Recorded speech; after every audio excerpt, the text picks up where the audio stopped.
Hey, McGann, it's Mr. Lohn. Welcome back to our read alouds. Hope everyone enjoyed their weekend, had a chance to have some family time, get a little bit of rest. We're going to do a little fun book here this morning by Mary Ann Fraser. It's called IQ Goes to School.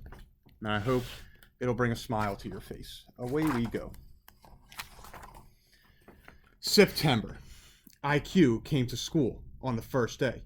"Children," said Mrs. Ferber, the teacher, "this is IQ. He is our class pet." But IQ didn't want to be a class pet.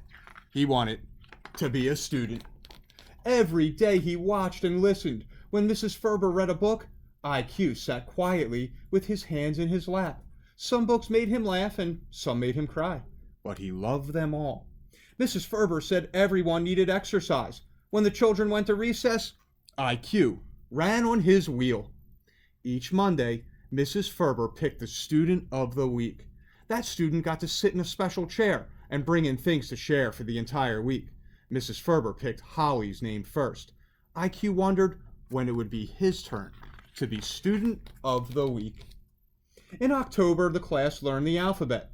When everyone went home, IQ hummed the alphabet song to himself. Then he didn't feel so lonely. During the last week of the month, the class cut out decorations for Halloween. IQ had trouble using scissors. He made his decorations out of tissues and string. In November, the class learned the names of all the colors in the rainbow. IQ tried to color his own rainbow.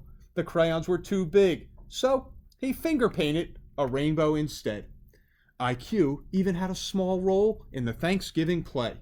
The night of the performance, he played his part with lots of emotion. At the end, he took a big bow. IQ still wondered, when would he be student of the week? By December, IQ could count to 10 on his toes. Danielle, Tim, and Jonathan shared their different holiday traditions and talked about their plans for winter break. IQ worried that he would spend his vacation all alone at school. But Mrs. Ferber asked, "Who would like to take IQ home for the holidays?" Nearly everyone raised their hands. Mrs. Ferber chose Stephanie, who was sitting quietly. IQ's vacation was everything he hoped it would be. After New Year's Day, Stephanie returned IQ to the classroom. He used the treats Alex sneaked to him to learn about more, equal, less, and zero. Writing was much harder to learn. Even though he practiced holding his pencil, his letters were very messy. In February, IQ made Valentines for each of the other students and an extra special one for Mrs. Ferber. He was afraid the children might think he was the teacher's pet, so he didn't sign his name. IQ still hadn't been student of the week. After learning about George Washington and Abraham Lincoln, IQ decided he wanted to be president when he grew up. Then he could have his own special chair and a desk to go with it. In March, the class studied shapes. IQ found more circles, squares, and rectangles in the classroom than anyone else. On St. Patrick's Day, the children found little green footprints all around the classroom. They thought leprechauns had come to visit. Mrs. Ferber had her own suspicions. By mid-spring, IQ could read Hat, Bat, and Cat. For science, the class planted seeds to watch them grow. The class couldn't figure out why IQs never grew. In May, the class went on a field trip to the zoo. IQ was not allowed to go. He thought it was because he didn't have a signed permission slip. He was sure it was his turn to be student of the week, but by the end of the month, Mrs. Ferber still had not called his name. There was only one more week of school left. Maybe Mrs. Ferber forgot to put my name in the Student of the Week bowl, thought IQ. He decided not to take any chances. On Monday, Mrs. Ferber reached into the bowl and pulled out a name.